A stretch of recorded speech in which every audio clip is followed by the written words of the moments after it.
I'm exhausted.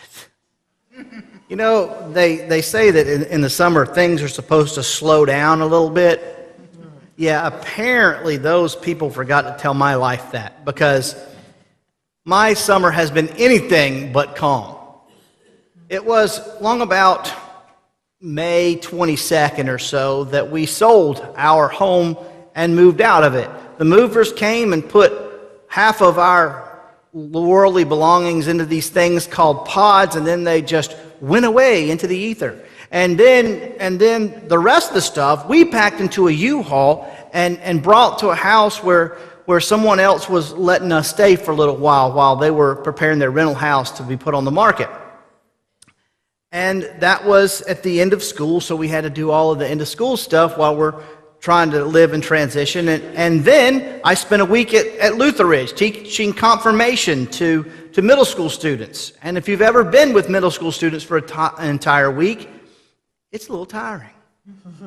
They were tired and I was tired. And so we came back here and, I was able to catch up on a few things I'd missed in the office for the previous week. And then lo and behold, just a little bit after that, we head off to Houston, where I got to hang out with 31,000 of my favorite high school youth at the National Youth Gathering. And it was wonderful, and it was a lot of fun. But if you've ever hung out with high school students for an entire week, it's kind of exhausting.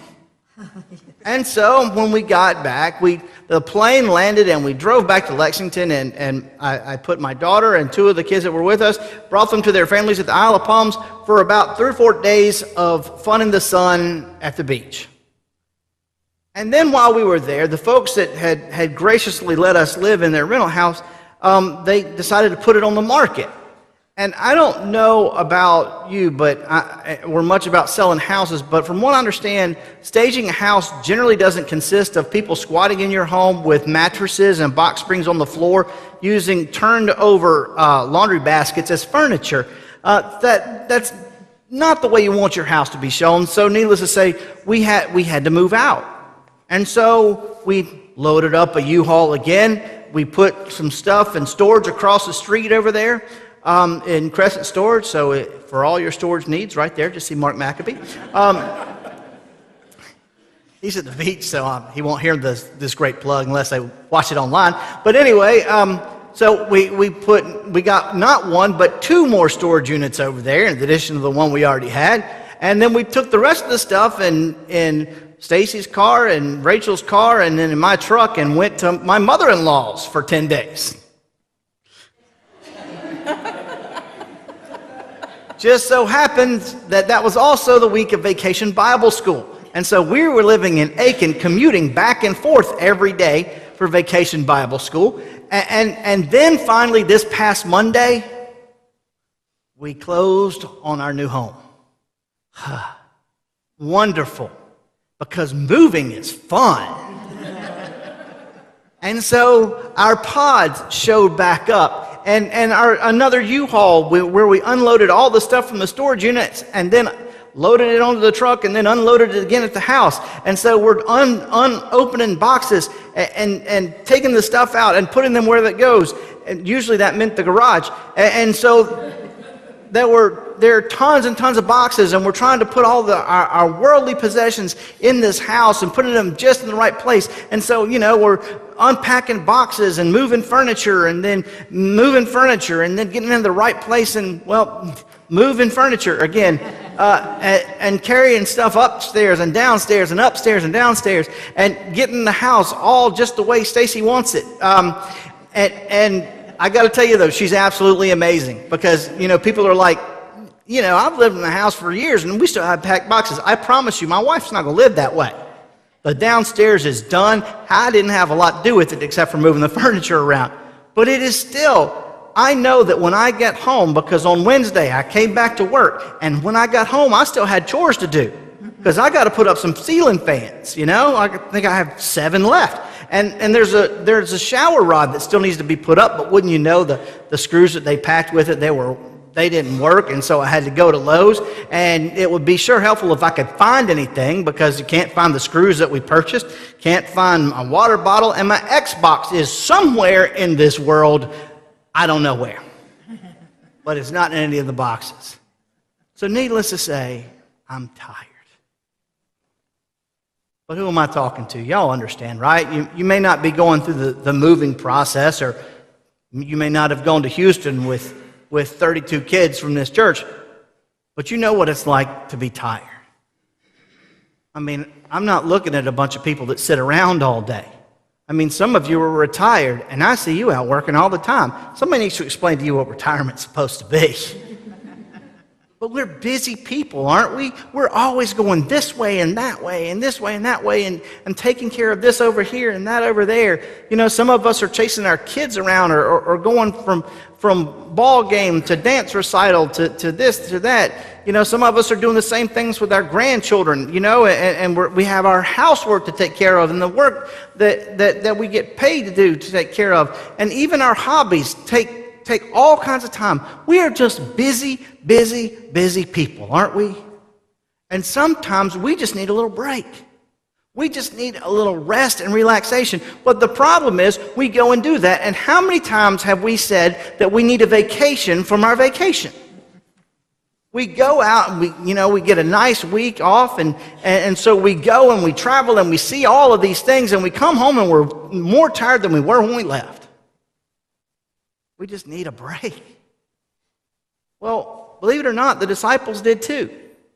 And Jesus knew this. They had just been sent out. 70 of them had been sent out. And they were teaching and they were healing and they were proclaiming the good news of Jesus Christ in all the land. And they came back and they were so excited. They were telling Jesus about what had gone on, about the amazing things that they had seen and heard, about the things that they were able to do in the name of God.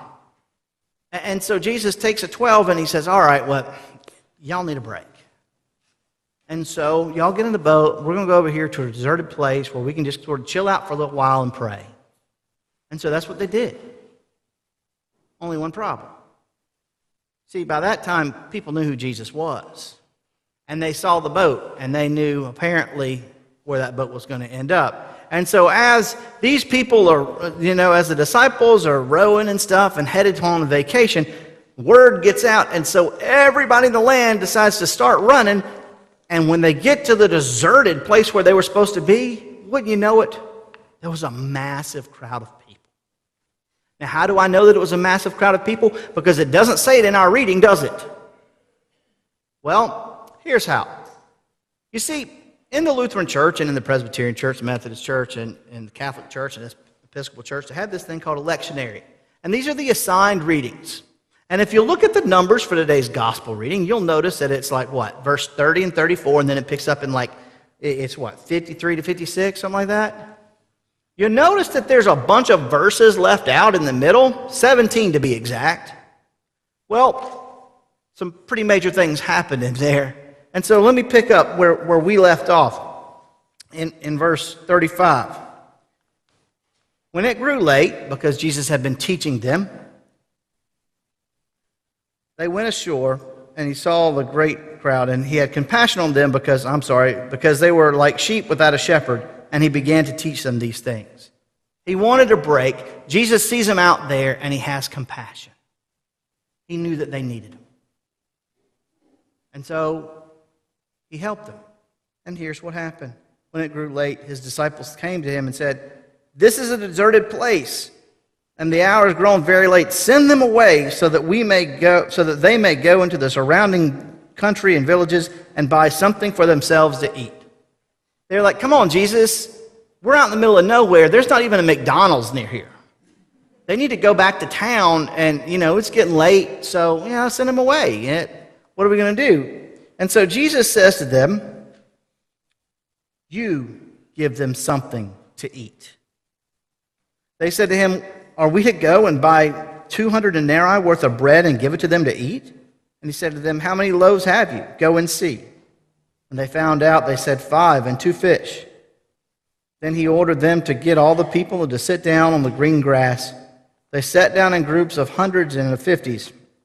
Taking the 5 loaves and the 2 fish, he looked up to heaven and blessed and broke the loaves. And he gave them to the disciples to set before the people. And he divided the 2 fish among them all. And all ate and were filled. And they took up 12 baskets full of broken pieces and of the fish. Those who had eaten the loaves numbered 5,000 men.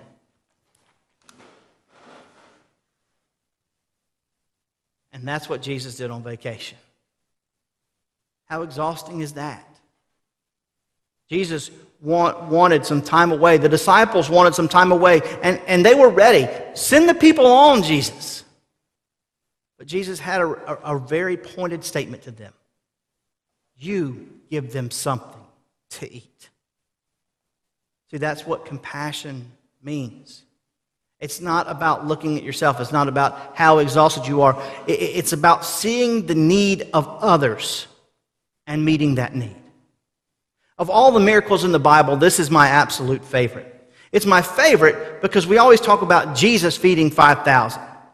But if you hear the language, that's not really what happened. Jesus didn't say to the disciples, okay, I'll give them something to eat. He said, you give them something to eat. Jesus prayed over it, and it was the disciples who were handing it all out. And there was so much left over that there were 12 baskets full of leftovers. And it said that 5,000 men were fed that day. See, they only counted the men. This is the feeding of the 5,000. It's probably more like feeding of the 10 to 15,000 with 5 loaves of bread and 2 fish. It's amazing, isn't it?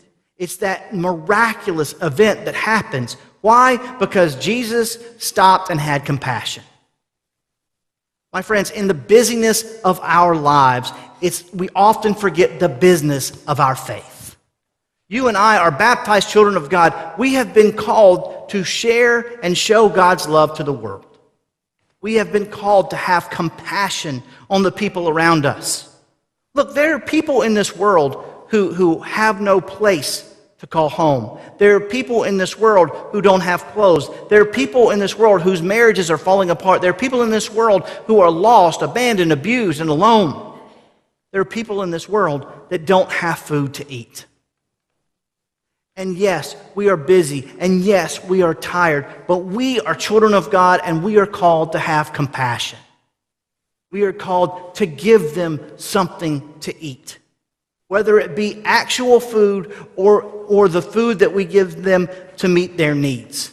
That's who we are, because we're children of God, and we are the ones sent out to do the miracles in this world. You know, I've often heard people say, if God was all powerful, why are people hungry in this world?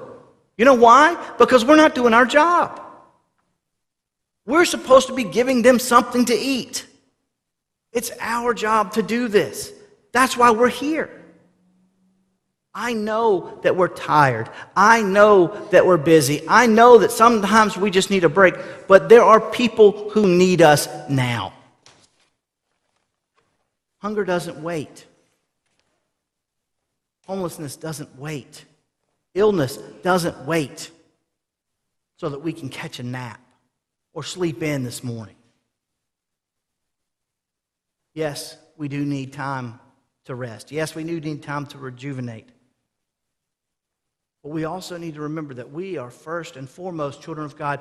We are called to be disciples. We are called to be compassionate and care about the people in this world. So I urge you, my friends, stop worrying about the busyness of your lives and think about the business of your faith. Share your gifts to show God's love. Show compassion to the neighbor on the street. Show compassion to the people in your home. Show compassion to the people across the world. Because that's what we do. It's not about business. It's about the business of faith. It's time to go to work. Amen.